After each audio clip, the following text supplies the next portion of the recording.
দর্শক আমরা নিচ্ছি একটা টেলিফোন কল। আসসালামু আলাইকুম, আপনার নাম বলে প্রশ্ন করুন দর্শক। আমি ইয়াসিন তুহিন বলছি চট্টগ্রাম থেকে। ইয়াসিন আমার তোহিন জি। প্রশ্ন হলো, আমরা ইদানিং শুনতে পাচ্ছি ইসলাম শুধু প্রচার করার জন্য এসেছে, মুসলমানদের দায়িত্ব শুধু ইসলাম প্রচার করা, এর বাইরে কোনো দায়িত্ব নেই, আসলে কি তাই? এবং আরেকটা প্রশ্ন হলো, ইসলামের জন্য লং মার্চ করা জায়েজ আছে কিনা? ইসলামের ইতিহাসে লং মার্চের কোনো উদাহরণ আছে কি? আচ্ছা ঠিক আছে, আমরা দুটো প্রশ্ন নিচ্ছি জনাব প্রফেসর মুফতি কাজী মোহাম্মদ ইব্রাহিম। ইসলাম শুধু প্রচারের জন্য এসছে, অন্য কোনো দায়িত্ব আমাদের নেই। মানে প্রতিষ্ঠার জন্য কোনো দায়িত্ব নেই, এটি বোঝানোর জি, উদ্দেশ্য। আসলে ইসলাম শুধু প্রচারের জন্য এসছে, যদি এটাই কিন্তু হতো প্রচার কি জন্য? হ্যাঁ, তাহলে এত যুদ্ধ বিগ্রহ কেন হলো?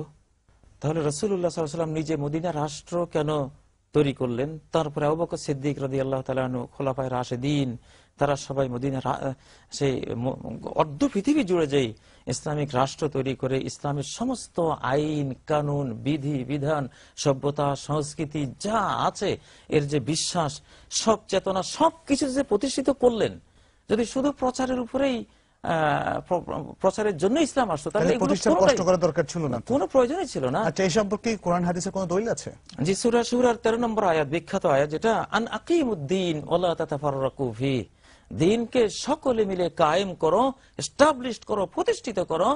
এই ক্ষেত্রে বিভিন্ন দলে দলে বিভক্ত হয়ে তোমরা যেও না, যাতে করে এই মহান লক্ষ্য থেকে বিচ্যুত হয়ে যাবা, সেরকম করো না। সকলে মিলে ওয়াতাসিমু বিহাবলিল্লাহি জামিআ ওয়ালা তাফাররাকু, আল্লাহর রজ্জুকে সকলে মিলে আঁকড়ে ধরো এবং বিচ্ছিন্ন হয়ে যেও না। সূরা আন-নূরের 55 নম্বর আয়াতে যেটা আল্লাহ বলেছেন, ওয়াদাল্লাহুল্লাযিনা আমানু মিনকুম ওয়া আমিলুস সলিহাতি লা ইস্তাখলিফান্নাহুম ফিল আরদি কামা ইস্তাখলাফাল্লাযিনা মিন ক্বাবলিহিম ওয়া লা ইউমাক্কিনান্না লাহুম দীনাহুমুল্লাযী ইরতাদা লাহুম ওয়া লা ইউবাদদিলান্নাহুম মিন বা'দি খাওফিহিম আমনা ইয়াবুদুনানি লা ইউশরিকুনা বি শাইআ। যে আল্লাহ ওয়াদা করেছেন যারা ঈমানদার তাদেরকে, যে জমিনে এদেরকে আল্লাহ তাআলা ক্ষমতা দেবেন ইসলামকে কায়েম করে একটা ইসলামী সাম্রাজ্য, ইসলামী খেলাফত প্রতিষ্ঠা করার জন্য তাদেরকে অবকাশ দিবেন, যেমন অতীতের মুসলিমদেরকে দিয়েছিলেন। এবং এই ধর্মকে এতটা এস্টাবলিশ করবেন যে তারা নির্ভীক চিত্তে একত্ববাদী হয়ে আল্লাহর ইবাদত করতে পারবে, কোনো ভয় কোনো আশঙ্কা কোনো দিক থেকে থাকবে না। এবং নবীজি বলেছেন, আল্লাহে লা ইউতিম্মান্নাল্লাহু হাযাদ দ্বীন হাত্তা ইয়াসিরার রাকিব মিন সানআ ইলা হাদরামাউত লা ইয়াখাফু আহাদান ইল্লাল্লাহ আবি যিবা আলা গানামি। আল্লাহর কসম, এই দ্বীনকে আল্লাহ তাআলা এমন ভাবে পরিপূর্ণ রূপ দেবেন, পৃথিবীতে ইসলামী রাষ্ট্র তৈরি করে এমন নিরাপত্তার ব্যবস্থা করবেন, সানা থেকে হাজারামাউত হাজার হাজার কিলোমিটার পর্যন্ত একজন যাত্রী চলে যাবে ইসলামী রাষ্ট্রের এই ছায়ায়, এতটা নিরাপত্তায় চলে যাবে যে আল্লাহ ছাড়া আর কারো কোনো ভয় থাকবে না। আচ্ছা, এখানে আরেকটা প্রশ্ন এসে যায়, মানুষ তো প্রথমে প্রচার করবে, তারপরে সম্ভব হলে তারা কায়েম করবে, কায়েমের জন্যই তো প্রচার করা। কায়েম করার পরে আবার ইসলামকে রক্ষা করার কোনো বিষয় কি আছে কিনা? অবশ্যই ইসলামকে হেফাজত করে, ইসলামকে হেফাজত তো করতেই হবে, মানুষদেরকে হেফাজত করতে হবে। আসলে এখানে ইদানিং একটা বিতর্ক আমরা দেখতে পাচ্ছি যে ইসলাম হেফাজত করার দায়িত্ব শুধু আল্লাহর, মানুষের না। এটা জ্ঞানগত মারাত্মক একটা বিভ্রান্তি আমরা দেখতে পাচ্ছি। একজন তরুণ একজন হুজুরের কাছে গিয়ে বারবার দোয়া চাচ্ছে, হুজুর আমার জন্য একটু দোয়া করেন যে আল্লাহ যাতে আমাকে একজন সন্তান দান করেন। কারণ সে কোরআনে পড়েছে সূরা শুরার 49-50 নম্বর আয়াতে, ইহাবু লিমান ইয়াশাউ ইনাসা ওয়া ইয়াহাবু লিমান ইয়াশাউ যুকুর। আল্লাহ যাকে চান কন্যা সন্তান দান করেন, যাকে চান তিনি ছেলে সন্তান দান করেন, যাকে চান উভয়টাই দান করেন। তাহলে সন্তান তো আল্লাহ দেবেন, এটা আল্লাহর দায়িত্ব। ওই যুবক এটা বুঝে হুজুরের কাছে বারবার দোয়া চাচ্ছে, 4-5 বছর হুজুর দোয়া করতেছেন, কিন্তু সে বলতেছে, হুজুর আমার তো সন্তান হচ্ছে না। তো একদিন হুজুরের সন্দেহ হলো, আচ্ছা তুমি যে বারবার দোয়া চাচ্ছ বিয়ে করেছো? না হুজুর আমি তো বিয়ে করিনি। তো এখন হুজুর বলছে, বেকুব কোথাকার, তুমি বিয়ে না করলে আল্লাহ তোমাকে সন্তান দেবেন? এখন কোরআনে যে আল্লাহ বলেছেন সন্তান আমি দিব, তার অর্থ কি এই যে তাহলে এখন আর বিয়ে শাদীর কোনো প্রয়োজন নেই, আল্লাহ আকাশ থেকে খালি পোলাপান এভাবে ঝুলিয়ে নাজিল করবেন? এই যে এক ধরনের বোকামো এগুলো।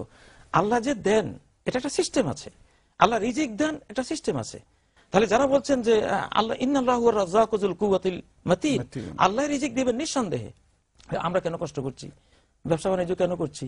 কৃষিকাজ কেন করছি? জেলেরা মাছ ধরতে গিয়ে নিহত কেন হচ্ছি?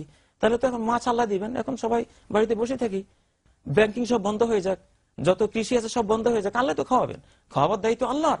ইল্লা আল্লাহ রিজকুহা, আল্লাহ তো ইনস্ট্রাকশন দিয়ে দিয়েছেন এভাবে এভাবে করো, তখন আল্লাহ তাআলা রিজিকের যোগান দেবেন। আল্লাহ রিজিক দিবেন।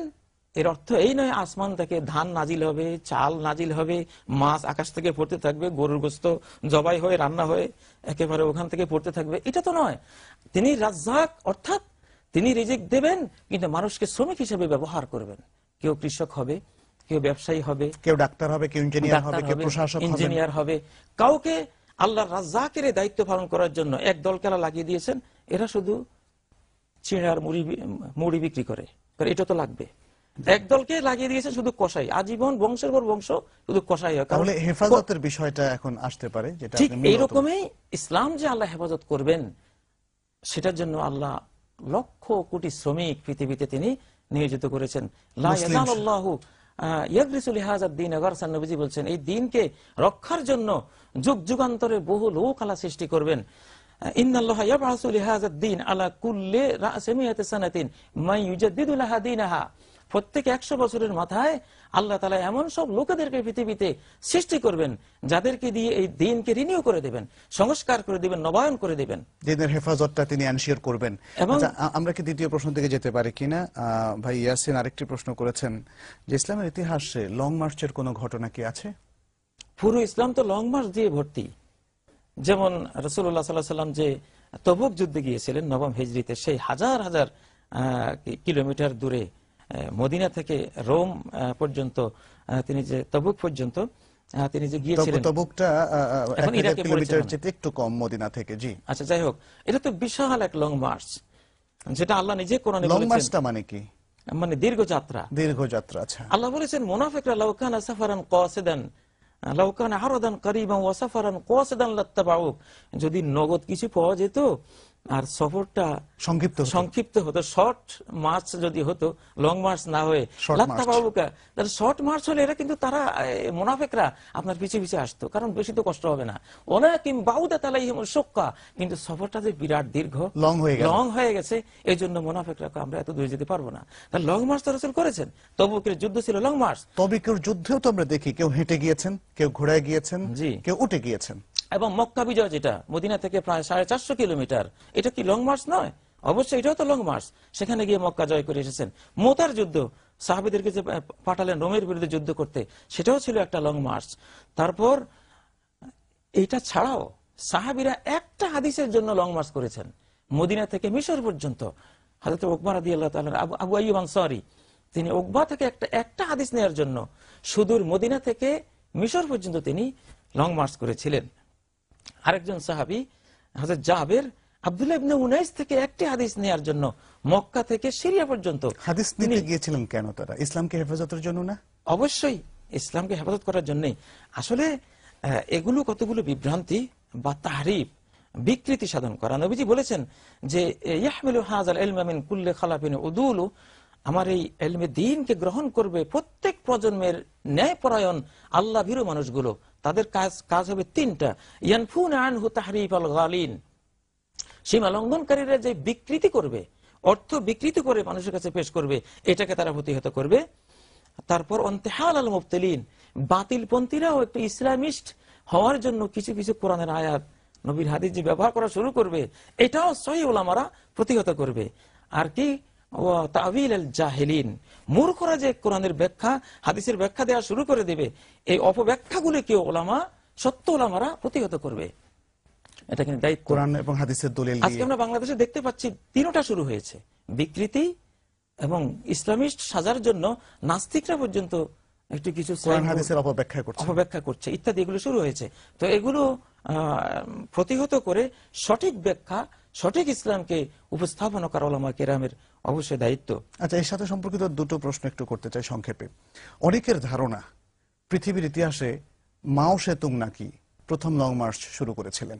তিনি প্রায় 20,000 কিলোমিটার লং মার্চ করেছিলেন। তা আপনি আজকে যে আলোচনা করলেন তাতে আমরা দেখলাম যে আসলে মাও সেতুং তো গত শতাব্দীর মানুষ, কিন্তু তারও প্রায় 1400 বছর আগে রাসূল সাল্লাল্লাহু আলাইহি ওয়াসাল্লাম অনেকগুলো লং মার্চ করেছিলেন। এটা তো আমরা দলিল থেকে দেখলাম। এবং তারও আগে ইব্রাহিম আলাইহিস সালামের জবানে আল্লাহ তাআলা লং মার্চের ঘোষণা দিয়েছেন, ওয়াযযিন ফিন নাসি বিল হজ্জি ইয়াতুকা রিজালা ওয়া আলা কুল্লি দামির ইয়াতিনা মিন কুল্লি ফাজ্জিন আমিক। তুমি মানব জাতির মধ্যে হজের ঘোষণা বাণী শোনাও, ইয়াতুকা রিজালা, তারা পায়ে হেঁটে আসবে তোমার কাছে, ওয়া আলা কুল্লি দামির, এবং প্রশিক্ষিত উষ্টির উপরে, উটের উপরে চড়ে আসবে, পদাতিক ভাবে আসবে, বাহনে চড়ে আসবে, ইয়াতিনা মিন কুল্লি ফাজ্জিন আমিক, দূর দূরান্তের পথ থেকে তারা আসবে। এখানে তো লং মার্চ করে হজে যাওয়ার কথাও বলা হয়েছে। এই বাংলাদেশ থেকে তো আগে লোকেরা লং মার্চ করে পায়ে হেঁটে জাহাজে বিভিন্ন ভাবে তারা মক্কা যেত। এগুলি কি লং মার্চ? এগুলি সবই লং মার্চ।